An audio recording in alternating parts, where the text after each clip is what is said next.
Michelle Prince, founder and CEO of Performance Publishing Group, making a difference one story at a time. We'll be shining the light on successful founders, entrepreneurs, business owners, and leaders that are getting results and making a difference. We'll talk about how they built their businesses, are creating movements, and leveraging the power of authority in their own lives. Be sure to stick around to the end of the show and we'll reveal how you can be our next guest. Let's get started. Hey everybody, welcome to the Power of Authority Spotlight, where we shine the light on entrepreneurs, business owners, founders, and leaders that are doing great things. They're building businesses and they're making a difference along the way. And I'm going to introduce you to our guest in just a second, but this episode is brought to you by Performance Publishing. Have you ever thought about writing a book? Have you ever heard that you should write a book? Well, everyone has a story. Every story matters. But when you get your story out into a book and into the hands of those who need to hear it most, that is when you make an impact. And as a business owner, that is the best business card you will ever have. So curious to see if you have a story, go to performancepublishinggroup.com and grab a free strategy call. That's performancepublishinggroup.com. All right, well, let me introduce you to my guest today. I'm excited to have Dana Malstaff here with us. She is the founder of Boss Mom and creator of Nurture to Convert. She's a mother, author, speaker, podcaster, and movement maker. She believes that too many brilliant moms are struggling to figure out how to grow their business while balancing all that is required to be a good mom, partner, and woman. I know that all too well. Dana teaches nurture marketing to thousands of boss moms so they can authentically get visible and grow their business even with their inconsistent schedules. Welcome to the show. Oh, thank you for having me. And I'm a 100% believer that a book does all the things, if not as a way, just if only it was a way for you to journal out what you really give a crap about. It's so funny you say that because I've always said that it's not necessarily what you write about, but it's also the process that you go through when you write a book. I mean, I worked with Zig Ziglar for years and early on in my career, and he would always say it's the person you become as a result. And so I just think there's so much to it. Whatever you write about, even if you're just journaling, just the act of getting your thoughts on paper is just so powerful. It absolutely is. Yes. And it's different than content because content doesn't have to flow. I could have a podcast episode and I could have a YouTube video and I could have a reel or a live, and they don't have to seamlessly work together. But a book is like a movie. It needs to close loops, which means your thought process has to close loops. And I don't think we realize as humans until you write a book, how much we don't talk in real sentences. Yeah. How much we don't finish that thought or tell them what really matters, what the moral of the story is. And you have to decide what the moral of your story is. Absolutely. It's a really great way to figure out what your brand is. I'm like, you're going to want to put a website. You want to decide your logo. You want to figure out what it is that you're going to say on it. Go write a book and then put all of then you've got your story. Exactly. Yeah. I love it. So perfect message there. Thank you very much, Dana. So boss moms, let's talk about what exactly is a boss mom? Oh, that's a great question because I have it on my computer on the front of my computer. And if I'm at a coffee shop, the amount of people that come up and it's a whole, everybody is deciding what the boss mom is for you. Ultimately, I quit my job. Actually, that's not true. I quit my job, but they were going to let everybody go. Like it was a husband, wife separating in a relatively small company. Anybody who got hired by him from the whole marketing side, like all that kind of stuff was all getting let go. So I could see the writing on the wall. So I went in and was like, okay, this is what we're going to do. Give me 90 days. I'll go find a job, and was like proactive about it. I felt very proud of myself as a 30-year-old. Yes. And I was at a director level at the positions. And I figured out that there wasn't really a job I wanted. And we had been trying to have a kid and it wasn't working because we were working 14-hour days. He was in commercial banking. I was, it was just, we loved working, we loved traveling, but we wanted kids. Yeah. And so I just decided, my mentor at the time was like, be a consultant. This is a way better decision. Be a consultant. And I was like, I'm going to do it. And basically like the last day at work, everybody took me out, got me shots of tequila. And 6 weeks later, I was pregnant and my body was like, oh, sure, we're going on vacation. Like, great. This is going to be great. So I joke I became a mom and a boss all at the same, like on the same 24 hours, which Oh, I love I that. call my former husband. My former husband was like, that feels like a lot of information. I was like, if people can't handle where babies came from, then you will not be able to run your own business. Like it's just too much. Good point. So so I found myself having a baby, wanting a business, Yeah. and I was the only one in my friend group in Columbus, Ohio at the time that was having a kid or was starting a business. Like Mm. that was the only one. And yeah, it was very lonely, very isolating. And once my son was born, I was traumatizing. I knew I did not want to be a stay-at-home mom. I knew that there was so much I wanted to accomplish in the world. And I felt bad. Like I felt guilty because I wanted him to nap, loved him to death, but also wanted him to nap. Mm. People would come over and try and help, but mainly what they would do is they would take your child away from you when they're fun, and then you get them when Yeah. they have to be When they're changed or cranky. breastfed or something. So I don't think anybody realizes until you've been through it how traumatizing having a baby is, Mm. wrapped up in the fact that you're madly in love with them, but also realize they've just changed your life in ways that you're not sure you wanted or were prepared for. Yeah. And having to then pretend like it's the best thing that ever happened to you, all wrapped in one, while you still have things that you wanted to accomplish in life, and then being like, I'm not even sleeping. So all of that wrapped up. 5 months in, I'm from California. We moved back to where my parents were because I was close to my parents. And then people here had businesses. They were moms, they were women. And I was like, what is this? So I started to go and, network and ended up connecting with a small mastermind that was like, come in and hang out with our mastermind.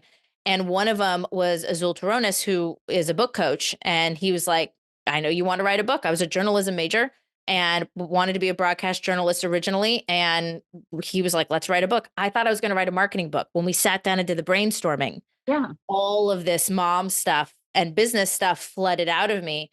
And we ended up writing, I wasn't even going to call it Boss Mom. I don't remember what we were going to call it. It was totally clever and nobody would have cared. So thank goodness we went out and did the process of voting and everybody voted on Boss Mom. And Yeah. I just got lucky. It was 10 years ago. I trademarked it, like registered trademark in 5 different categories. So it's like, it just worked. That's We great. wrote the book and then from there started the podcast, started the Facebook group. And it just, in my mind, I was alone and I didn't think anybody would care, but I needed to say it. And Mm. then you realize that's why everybody should say it out loud. Because whatever you think nobody would care about and you're alone, you're not. There's thousands, probably millions of people that, and I was thinking, well, somebody else has already done it. But the way I was doing it was different than what other people were doing. And the permission I was giving them was perfect for my person. Yeah. And it just started blowing up. So, like any true entrepreneur, I boss mom the crap out of everything. Yeah. I love it. Well, and I love how it organically happened too. And because there are a lot of people that, like myself, I mean, I would say I was kind of an accidental entrepreneur. I mean, I wrote a book and I wanted, obviously, of course, I wanted something to happen. But initially, I did it for my kids. I just wanted my kids to know my story. They were in kindergarten and second grade when I wrote it, my first book. And so but before I knew it, it was like that opened up all these opportunities for coaching and speaking and, training and all of these things. And but it's amazing. It's not so much, I always say it's not that you all of a sudden are qualified to have a business. You always were. It's just almost like you have this internal shift of like, oh, not only do I have something to say, I have something that I know I can help you with. And so I love that because I think that is the epitome of a boss mom, somebody that has, yes, a family, yes, they have other priorities, but they also know they were created for something else in addition to, and they're owning it. So that's how I see it, boss mom, Yeah. actually. Well, and also I think that's everybody. Yeah. I think that's everybody. I will get yelled at by some people for this opinion, but I don't think that our children or our children's happiness can be our purpose. I Yeah. think our family can be our priority. I think our family can be freaking loves of our lives. Mhm. I think we can want them to be our best friends. I think we can want to make sure they turn out into good humans, but I Yeah. don't think your purpose can be somebody else's life. I just don't think that's how humanity was meant to work because that's so much pressure for that person and you don't know who they're going to become and so that's that you just can't have those things so but we're told that that's what it is. Like you're a bad mom if your children aren't your purpose. I've always disliked the way that was phrased Mm, because your children being your priority is very different than your children being your purpose. One of our big sayings for boss mom since the very beginning was it's not your job to sacrifice your life for your children. It's your job to show your kids what a good life lived looks like. And I've had people push back and they're like, but I love to sacrifice for my children. And I'm like, no, there's a difference. There's a difference between being tired and getting up and feed your child or going to that practice because you want to cultivate. There's a difference between investing in your children, right? Investing in them being a good person and knowing you love them. There's a difference between that. That's not sacrifice, that's investment. Like sacrifice would be if you literally run yourself ragged, which some women do, till you're in a hospital because you're doing everything for your children, or you actually do so much for your children they never learn to do things for themselves. That's an unnecessary sacrifice. We don't do that. Don't do that. Invest in your children like you would in an employee, in a business, in yourself. But yeah, man, if you don't show your kids that you care about something, that there's things you're passionate about, there's things you're willing to be failing at and stick with it anyway and be resilient for, then where the heck are your kids going to learn that from? Because if you're thinking they're going to learn it from their teachers or their friends, or that, then you're leaving a lot to chance. And they want to step up. Like your kids want to step up and they want to support you and see you thrive, not just as a mom, not just because see you thrive because you love them, because that's a lot of pressure for their worthiness to be your happiness. Now your happiness needs to be their job. Yeah, it's like, so I really feel very passionate that every woman has something that they yearn for, yeah. something that they want to put out into the world to teach. And even if that thing is to teach people how to teach, parents who love to be with their kids and then they end up doing decluttering businesses, or they end up doing teaching curriculum for homeschooling or things. And there's a lot of, or going online and being a content creator to put a message out there. All of those things are valuable ways to expand your purpose past just your family. And then you can feel fulfilled, even if your kids are mad at you that day, even if your relationship is in turmoil. Like you need those things. So I think every mom should be doing something. Yeah. It's interesting. My kids are grown now. They're 24 and 21 and or almost 21. And I can see both sides of the I won't say argument because I don't think it's an argument, but I remember when I had kids, we were the first of our friend group to have kids. The first of my neighborhood to be, I felt like the only Mhm. working mom in the group.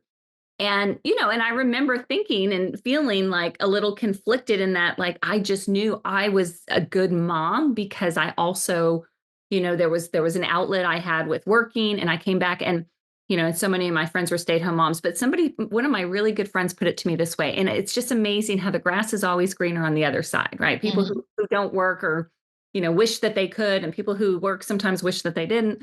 And my friend said to me, she's like, here's the difference. I'm with my kids 24/7. I have so much quantity time with my kids, but the quality is very little because I'm short on my nerves. I'm just going crazy. Mhm. Whereas you, because I would be calling her sometimes on my way home from work and racing to get home to see my boys. I just could not wait to see them. And so the time I had with them was quality. Mhm. It was like, I just loved it. So that to me was like a great definition of we're all created differently. Mhm. And there's seasons for everything. And whether you stay at home or whether you work, that's one thing. But I do believe and agree with you that whatever the stage of your kids is, there will come a time where they're going to be gone, like mine are. And you have to always keep your identity because you are Mhm. depending on my belief is first I'm a child of God, then I'm a wife, then I'm a mom. So Mhm. if that's the case, then when your kids go away, does your identity go? You can't I do that. know, So right? I love what It's you're hard. doing here because you're helping women to see that their value is there and they're a mom. Like Yeah. it's Well, and by the way, the caveat is when your kids are under 5, it's all a crapshoot. oh, When they're under 5, just surviving. Just for anybody, it's like you figuring out your purpose. Just if your kids are under 5, get them to this does not kindergarten. apply to you until Yeah. until they can start to go to the bathroom by themselves and sleep through the night. They're just so that's what I have a friend, she's an entrepreneur and she had kids later, had a kid later. Mm.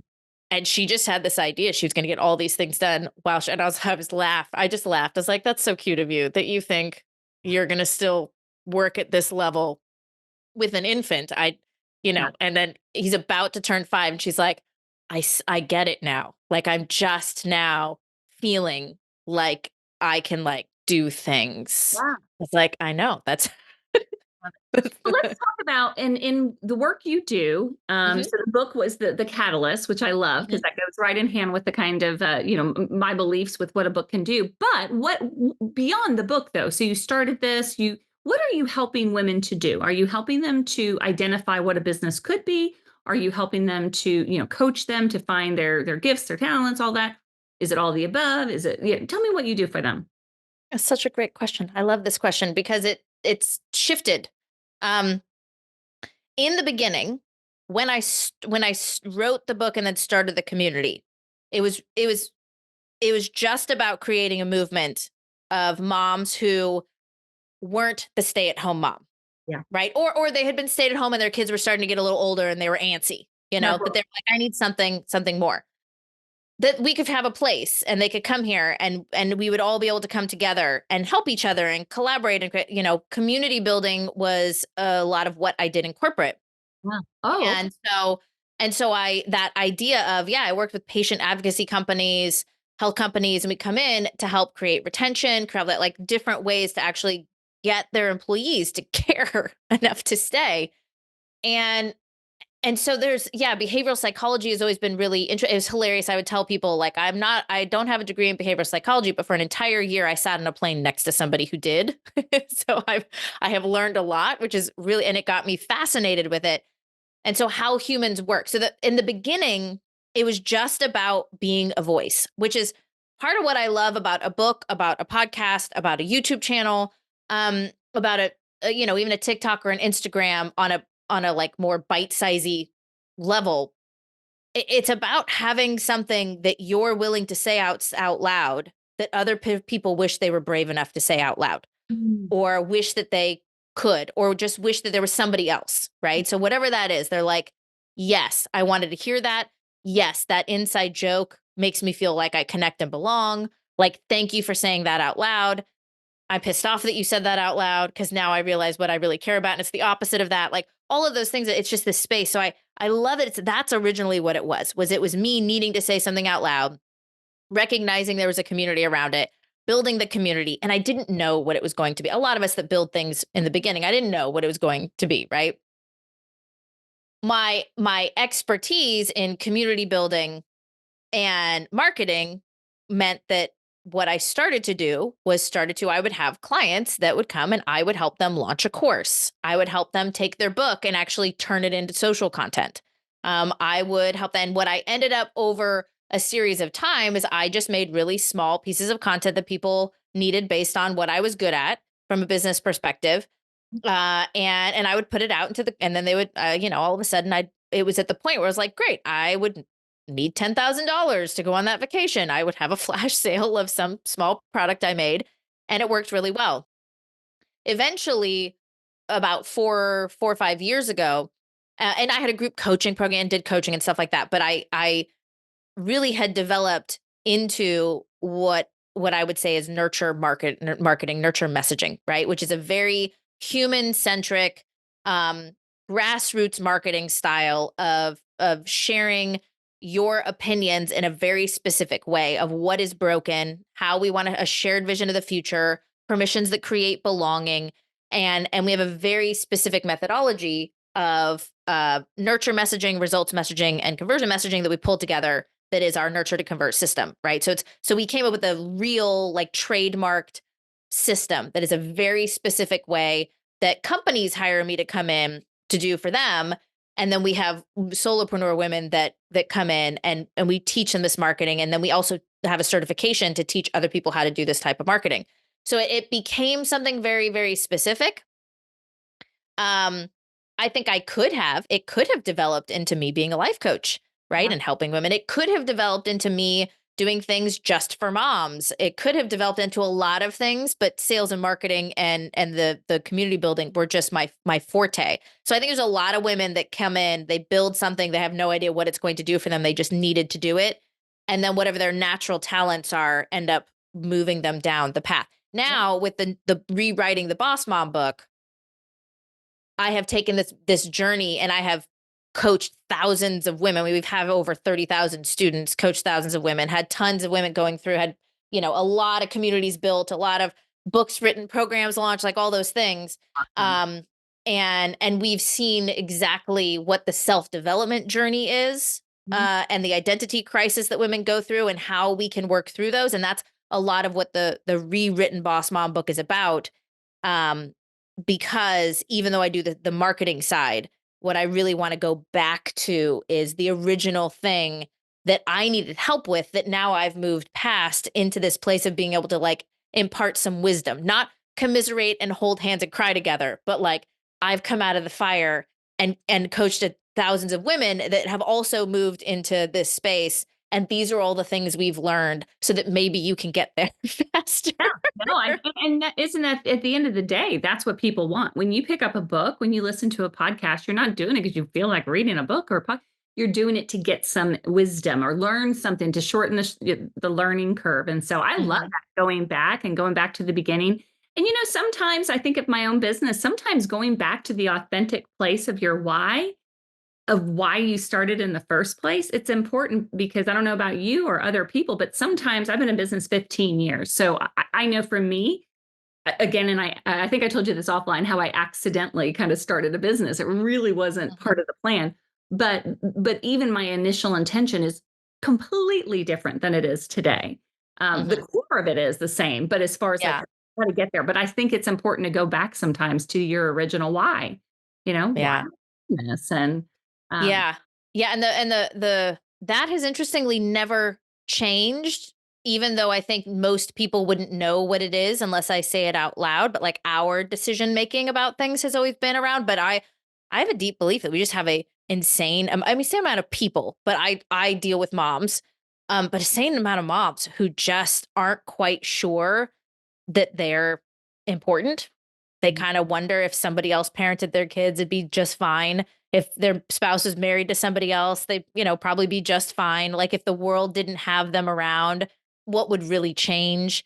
Like that not necessarily that like I don't want to be in this world anymore, but like just that like, does yeah. it really matter that I'm here? Like, am I really valued or valuable? I'm surrounded by people that love me, and we're all pretty crappy at showing each other because we're all worried about getting our kids to practice or feeding each other or, whatever inflation or whatever it is. Yeah. So it's like there's just part of our mission has just been to help moms feel valued, valuable, and seen. Like, how do you do that? How do you get every single woman to wake up in the morning and say, like, I am 100% sure that the world is better with me in it, Mhm. even if I'm having a crappy day. And to really like the one of the other things I say a lot, which I truly believe, is that I want everybody to love themselves so much that they can't wait to keep getting better, as opposed to trying to get better so that they'll love themselves. Oh, Like yeah. that's what I want. I want that. And so we believe that building a business helps bring you down that journey, helps give you that appreciation loop, that validation that a lot of moms need, and can get that love from communities that, our kids aren't always great at giving us, or our spouses aren't great at getting us, or we're not great at giving that back either. Um, or if you have an actual job and you don't get to choose who you're surrounded by in your neighborhood, you don't get to choose who you're surrounded by your friends, your kids, friends, parents, you don't get to choose. And some people, we just make each other feel bad without knowing it, or insignificant without knowing it, or stupid without knowing it. And so that's always been the mission of Boss Mom. And that's some of what we want to go back to. Cause I realized very early on, nobody will ever find Boss Mom before they find a Marie Forleo, before they find an Amy Porterfield, before they find a Stu McLaren or a Brenda Bouchard.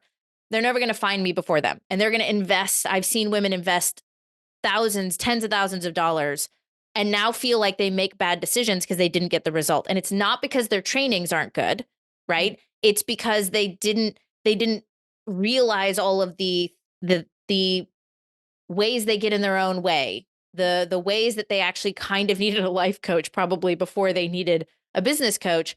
Mm, So I've recognized that in these last couple years that I can get them first mhm. if we go back to this movement part, this self-development part, this identity part where we can hit you there before you're trying to start, write the book, do the course, that the thing.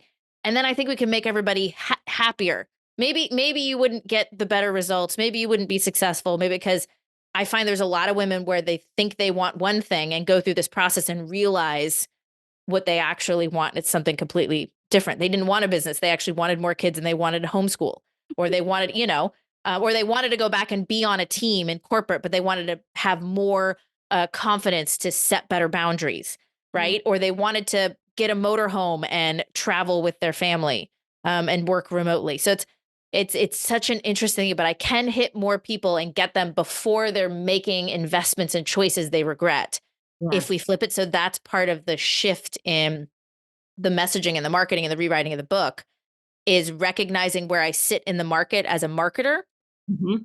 versus where I can sit in the market coming at it from a different angle. And so we're making that shift this year so we can hit women earlier.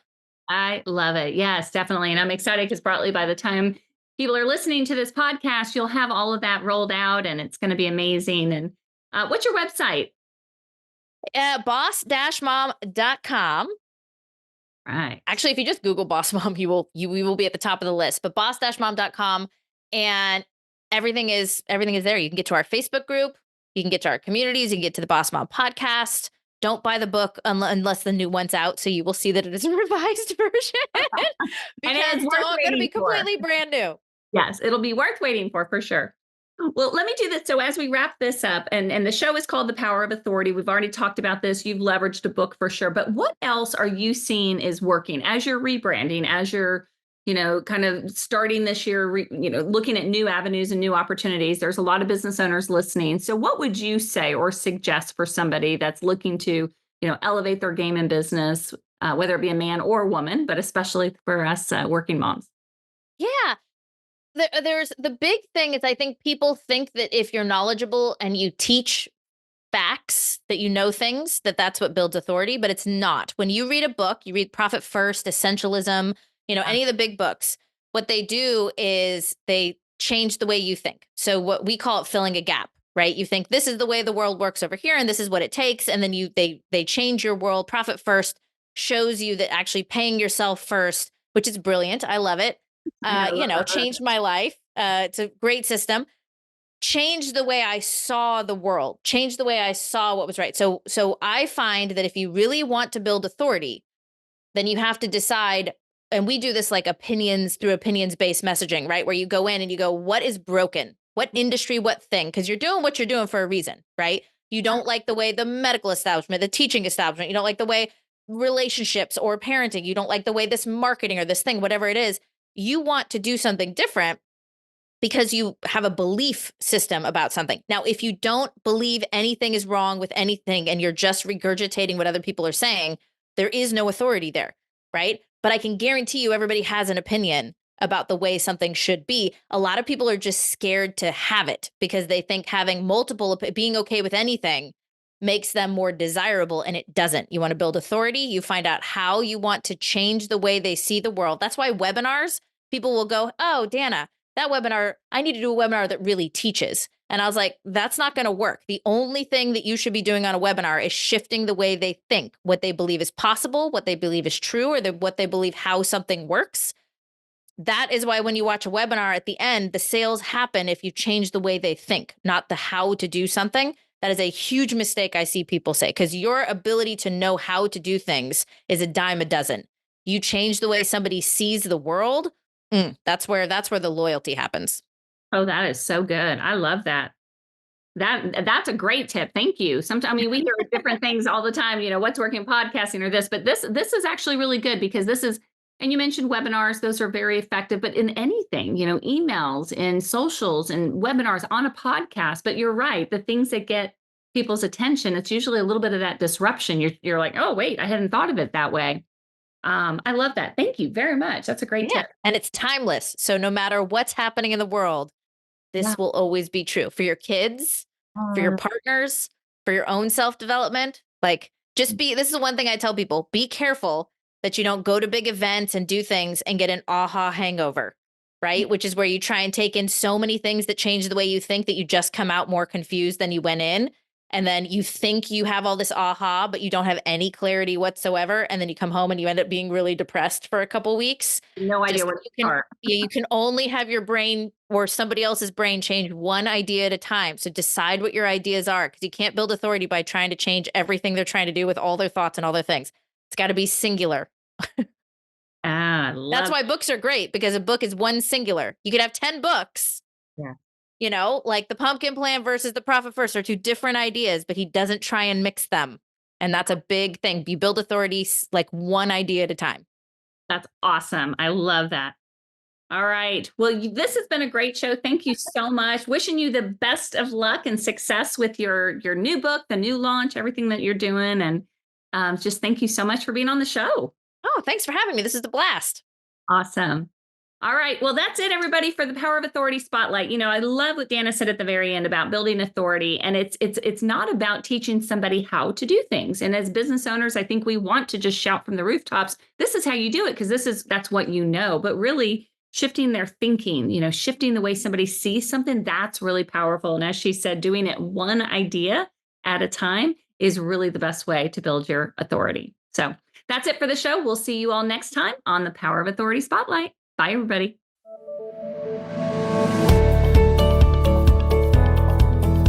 Thanks so much for listening to the Power of Authority Spotlight. If you are a successful founder, entrepreneur, business owner, or leader that's getting results and making a difference, and you'd like to be on this program, please visit performancepublishinggroup.com/podcast to apply. That's performancepublishinggroup.com/podcast. Also, if you got something out of this interview, please share this episode. Just do a quick screenshot with your phone and text it to a friend or post it on the socials. If you know someone that would be a great guest, tag them on social media to let them know about the show and include the hashtag, the Power of Authority Spotlight. I love seeing your posts and guest suggestions. We are regularly putting out new episodes and content, so make sure you don't miss any episodes by subscribing. Your thumbs up, ratings, and reviews go a long way to help promote the show and mean a lot to me and my team. Want to know more? Go to our websites, performancepublishinggroup.com or michelleprince.com, and follow me on LinkedIn, Facebook, and Instagram. Thanks so much for listening, and we'll see you next time.